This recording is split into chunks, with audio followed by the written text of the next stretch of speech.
আচ্ছা, ভূত কথাটা শুনলেই সবার প্রথমে কি মাথায় আসে? ভয়, আতঙ্ক, তাই না? ভূতকে আমরা কম বেশি সকলেই ভয় পাই।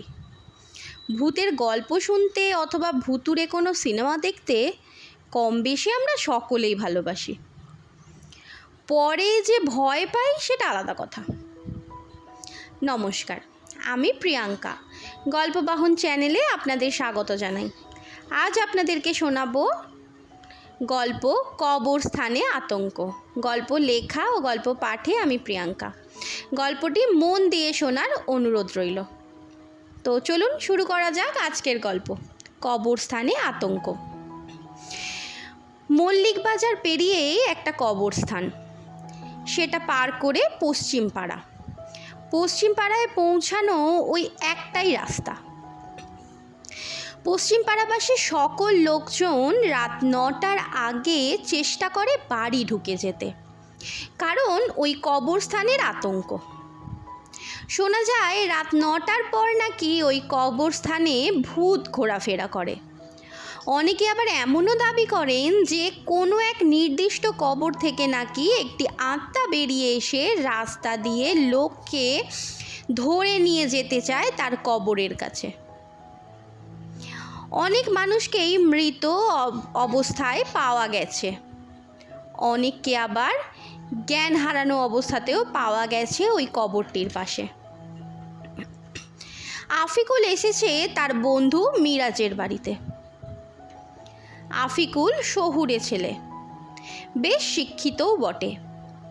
মিরাজও শিক্ষিত, তবে আফিকুলের মতো অতটা মডার্ন নয়। মিরাজ ও তার গ্রামের আরও দুজন বন্ধু মিলে আফিকুলকে পুরো গ্রামটা ঘুরিয়ে দেখাচ্ছে। কবরস্থানের সামনে আসতেই মিরাজ ও তার দুই বন্ধু সাইকেলের গতি বাড়িয়ে দিল। মিরাজের সাইকেল আফিকুলকে নিয়ে জোর গতিতে দৌড়চ্ছে। আফিকুল বলল, আরে আরে কি হলো? এতক্ষণ তো বেশ ধীর গতিতে চালাচ্ছিলিস। চারিদিকটা সুন্দর দেখতে দেখতে যাওয়া হচ্ছিল, আর আমি ভাবলাম কবরস্থানের ওইখানটা একটু দাঁড়াতে বলবো। কি সুন্দর চারিদিক গাছপালায় ঢাকা, ঠান্ডা শান্ত পরিবেশ, তা না তোরা ঊর্ধ্বশ্বাসে চলে এলি। আফিকুলের এই কথা শুনে মিরাজ ও তার দুই বন্ধু মুখ তাকাতাকি করলো, কিন্তু কেউ কোনো কথা বলল না। ওদের এরকম অদ্ভুত আচরণ দেখে আফিকুল ভীষণ অবাক হলো। তারপর তারা বাড়ি ফিরে এলো। দুপুরে খাওয়া দাওয়া করে বিশ্রাম নিয়ে বিকেলে একটা বড় খেলার মাঠ আছে, সেখানে গিয়ে আফিকুল মিরাজের আরও কিছু বন্ধুবান্ধব আড্ডা জমালো। কথাবার্তা হাসি মজা হচ্ছে। সব কিছুর মধ্যে আফিকুল সেই কবরস্থানের কথা তুলল। তার মুখ থেকে কবরস্থানের কথা শুনে সবাই মুখ তাকাতাকি করল। কেউ কোনো উত্তর দিচ্ছে না দেখে আফিকুল উত্তেজিত হয়ে বলল, কি ব্যাপার বলতো? দুপুরেও যখন কবরস্থানে দাঁড়ানোর কথা বললাম তোরা অদ্ভুত আচরণ করছিলিস, আবার এখনও তাই। কি ব্যাপার একটু খুলে বলবি? আফিকুলের জোড়াজুড়িতে মিরাজের এক বন্ধু অসীম সব কথা খুলে বলে।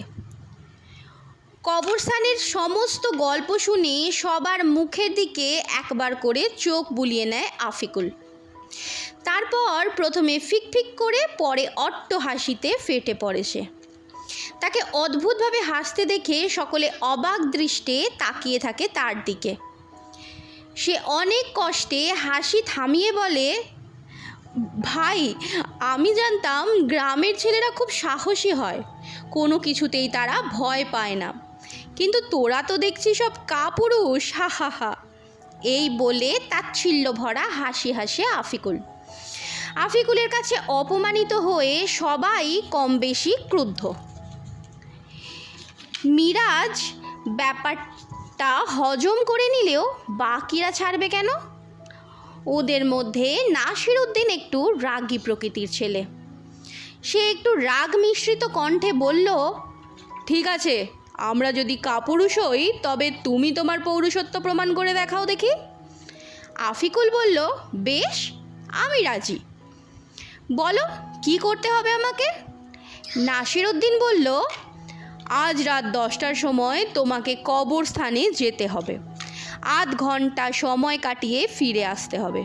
এটা যদি করতে পারো তবে আমরা সকলে নতি স্বীকার করব তোমার কাছে। তবে একটা কথা মাথায় রেখো, তোমার প্রাণের দায় আমরা কেউ নেব না। আফিকুল বলল, বেশ, তাই হবে। এই সামান্য কাজটুকু করা আমার বাম হাতের খেল। মিরাজ সঙ্গে সঙ্গে বাধা দিয়ে বলল, এই না না, ওসবের কোনো প্রয়োজন নেই। আফিকুল আমাদের অতিথি, আমরা জেনে শুনে কোনোভাবেই ওকে বিপদের মুখে ঠেলে দেব না। আর আমার বাড়ির লোক জানতে পারলে ভীষণ রাগারাগি করবে।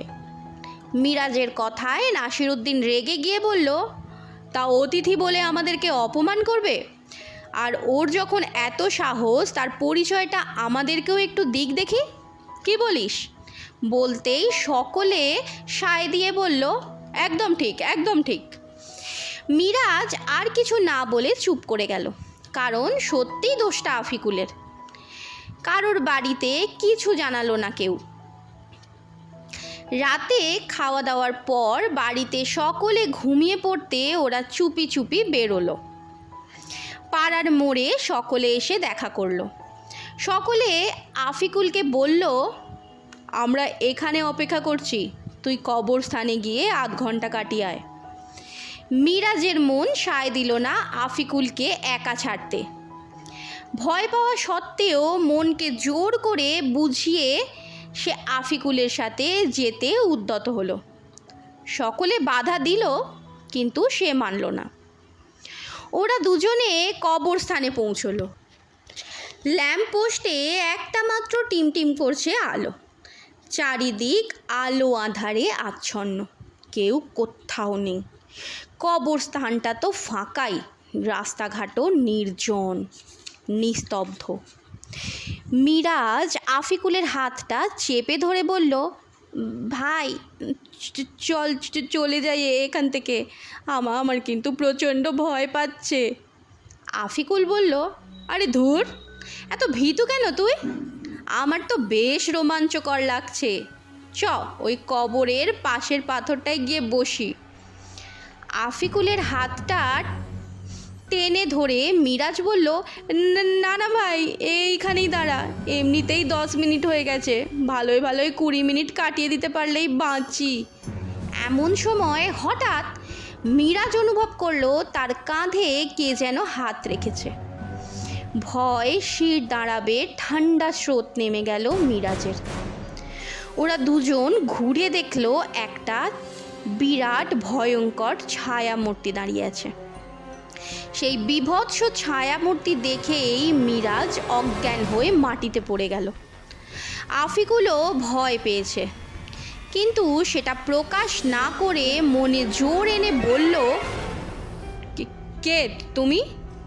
ছায়ামূর্তি উত্তর দিল, আমি কবির। আজ থেকে বহু বছর আগে আমাকে এখানে কবর দেওয়া হয়েছিল। আমার বাড়ি এখানে না, আমি এই গ্রামে ব্যবসা করতে আসি।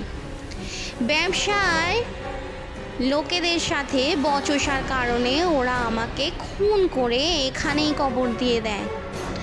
আমার বাড়িতে আমার স্ত্রী, ছেলে মেয়ে কেউ এই খবরটা জানে না। আমি কত লোকের থেকে সাহায্য নেওয়ার কত চেষ্টা করেছি, কিন্তু কেউ সাহায্য করেনি, কেউ সাহস করে আমার কথাই শোনেনি। তুমি খুবই সাহসী, তাই তোমার থেকে সাহায্য চাইছি, করবে আমায় সাহায্য? সব শুনে আফিকুল বলল, কিন্তু আমার কথা সবাই বিশ্বাস করবে কেন?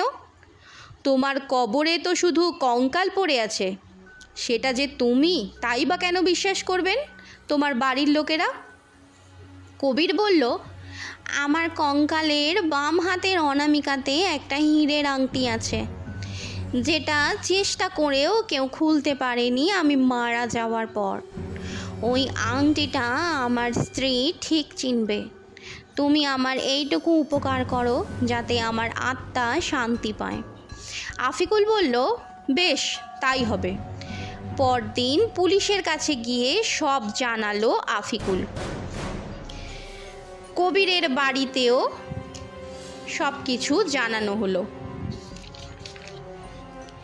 একজন মাঝবয়সী লোক ও এক বৃদ্ধা এলেন, প্রায় 70-75 বছরের। কবর খোঁড়া হলো।